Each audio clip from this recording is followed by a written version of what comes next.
Dear viewers, as we said, our guest today is Dr. عادل قطينه, consultant plastic surgeon.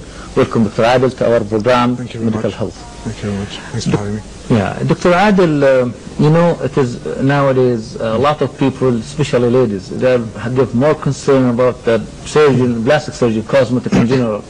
Why these days it gives more concern? Before we never care about these things. Yeah. It's not that we didn't care before, but it's just recently there's been an explosion in the media, especially with programs from North America. This one, Extreme Makeover, that envision ladies, you know, having all these procedures, a lot of emphasis on lifestyle, the way you should look, all that,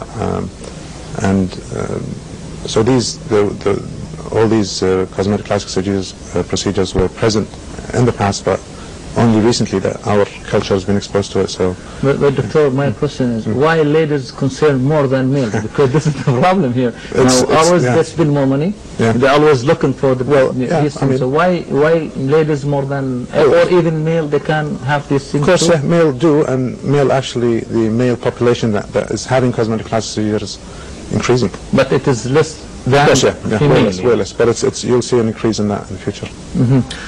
Dr. Adil, if you just give a list, what is the most common things ladies looking for? Either in this country? I mean, in general. Let's talk about in general. Then we can talk about the specific in Arab countries, not only specific. Yeah. Generally, ladies look for facial cosmetic procedures and procedures concerning body contouring. So, you know, facelifts, rhinoplasties, nose jobs, blepharoplasties, which is the eyelids, facelifts, facial augmentation like lip augmentation, cheek augmentation, and then the body, of course, abdominoplasty, like resection. Yeah, that's a general. Dr. Adil, you know, I just when following the medias, or sometimes when patients they come, they're always caring about the scar, I mean the wrinkles in their face. And this is it really, is it a big issue that bothering a lot of people, either male or female? It is. Why wrinkles? Most commonly. Wrinkles is a sign of aging. Oh, sign of aging. Sign of aging. And that's why nobody accepts it. Huh? Exactly. Yeah. So I mean, that's if you face your wrinkles, that means you look younger and fresher, and people like that, you know. So I mean, that's an easy thing to treat too nowadays. The advent of a lot of drugs, like, you know, Botox and all that. So in a very short time, like 5-10 minutes, you can have you know, a face that's free of wrinkles. But Dr. Adil, do you think wrinkle can completely discovered? I mean, disappeared by even medications, or it helped just to, you know, disappear a little bit? Yeah, so I mean, you cannot wipe out the signs of aging totally, but we aim for that, and we're successful most of the time. So what you will do if lady came more than 60 years old and she said, you know, I want to look beauty, I don't want to see wrinkles. So what is normally the answer for this lady? I treat every patient individually. Even like if you have two ladies that are 60 years old, they might need different treatments. But I mean, wrinkle-wise, mostly upper face wrinkles, you know, in the forehead, the frown lines, the crow's feet. These can be erased with Botox easily. Yeah. So, Doctor, you know, before we go for the procedures, how we treat wrinkles? What's the cause of wrinkles? You know, because a lot of fear, a lot of things they say this is the cause. So most of people, they said in the clinic, they said, I always care about my face, I always didn't use anything, so why still I have wrinkles? Is it natural? Everybody have wrinkles after a specific age? And what about the other factors? What is the cause? The scientific terminology for wrinkles is rhytides, and the cause of those wrinkles are either intrinsic or extrinsic. Extrinsic meaning sun damage, you know, the effects of all the radiation. You can speak in simple language for the audience. So you think sun damage,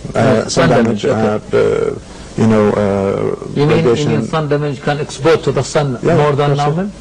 Environment, that on its own damages the skin.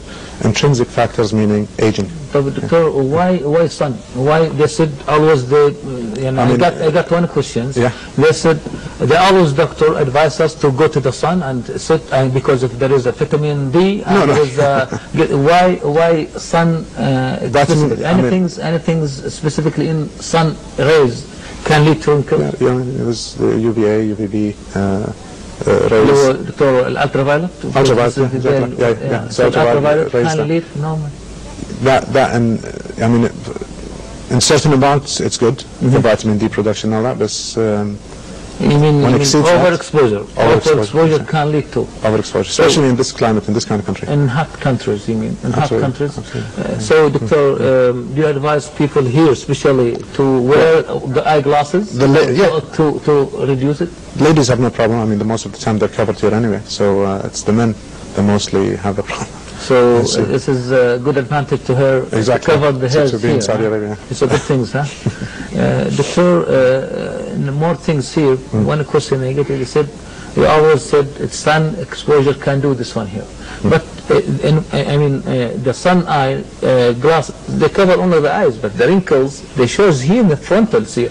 How we can just, convince people that this is not... it's very hard for this culture, but I mean, North Americans are adapting to this, and sun, protection factors and all that. Sun creams that protect you against the sun is becoming almost a day-to-day thing in the state for ladies. Whenever in the sun, they put the creams that protect them from the sun. So, Doctor, this is one of the questions. Is there any things, either from creams or from whatever happens in the market here, can lead to wrinkles? Can lead to wrinkles or a face? So that, I mean, wrinkles in general, because we're talking about wrinkles. No, I mean, because most of this, if you just go to the market and say, this one, can prevent wrinkles. But the other doctors, they said, please don't use any soups because this maybe contains steroids and this may lead to wrinkles. Please don't use this one. So is there really ointment, soups, or something can lead to wrinkles? No, because I mean, not scientifically proven anyway. Not scientifically proven. So, but on the other hand, there's a lot of products out there that say that can treat wrinkles. I mean, there is a million by creams. This is a market that's driven by people that are afraid to have surgery. So one more question, Doctor, because wrinkle is very common here on food. It always people they come and ask, what other factors there is any foods can lead to wrinkles? Any kind of food? Because this is what the question gets from lady. Is there anything I can avoid or no? Nothing here. No. What about the smoking? Smoking for sure. Smoking because smoking is the act of smoking on its own activates a lot of muscles around the mouth, and that's the basic philosophy behind Botox is that it paralyzes muscle, and you don't get the wrinkle. The skin on top of the muscle doesn't move anymore, and you don't get the wrinkles. So when you smoke all the time, and for chronic smokers, they get all these lines around their mouth because of the smoke. Doctor, this is why they classified wrinkles according to the age and the cause. Because I know when I read about this, they said at the 20s get this one here, and at 30s they have this one, and 40s. So how we can classify? Is it visible to get wrinkles for younger age? Yeah, absolutely. Why? Because people that are hyperkinetic, that move their muscles a lot, will get the wrinkles faster. It's as simple as that. Doctor, one thing's here, they said people, if they are smiling a lot, or sometimes they are, they lost the facial expression, may lead to wrinkles. Is it true? People, if they are rigid mask face, can lead to wrinkles? If you're a mask face, you probably won't get wrinkles as much as people who animate all the time, who move their muscles all the time. And what about sometimes they said if you sleep on one side, it's a little wrinkle? No, that won't. Now, having said that, there's no reason to stop smiling, for sure. So, no, of course, not smiling. Smiling. I mean, this is what really says normally when they talk. They said no, sleep in your back because it will prevent pushing in this one, and don't smoke this one, don't use the soap this one, and some people smoking for sure. Smoking for sure. For obvious reasons. One thing's here when you get this one, I said one lady, if you're just using hard scrubber in the face, it can heal wrinkles. What do you think? I don't think so. You don't think so? So you need that's why we talk about all this nonsense things. But now, if somebody has wrinkles, want to treat it, what is the best technique? There's many. First non-medically, then medically. Okay, I mean, there's no such thing as better technique. I mean, every patient is an individual case, and like I said, you might have two patients, same age, but same problem, but different treatments, you know. So, in general, treatment of wrinkles is categorized and like I said, non-surgical and surgical. For non-surgical, hopefully we'll talk next week about non-surgical techniques. In details. Okay. In details. Yeah. But give me just, you know. So, non-surgical treatment of wrinkles would be basically chemical peeling, laser, either the conventional laser or the IPL laser, and then the surgical technique. The dermabrasion. Dermabrasion, this is surgical technique. Which is, because you have to take the patient to the operating room. And of course, Botox. So Botox is the most common one? It is, yeah. The most common. Yeah. And that's why it's... Why is it common? Why it's common? Why is it common? Because it can be done in 10 minutes. And it's lunch break. Oh, and so done in the outpatient. Not minute for admissions. Yeah. And I can come to your house and do it. Do it too. So, extra charge, I guess, yeah? Doctor, is it, you know, one question she asked one lady, is it really expensive compared to others, or it is really, you know, everybody can do it? Actually, it's become so common that everybody should be able to afford Botox, you know? To afford it. Yeah.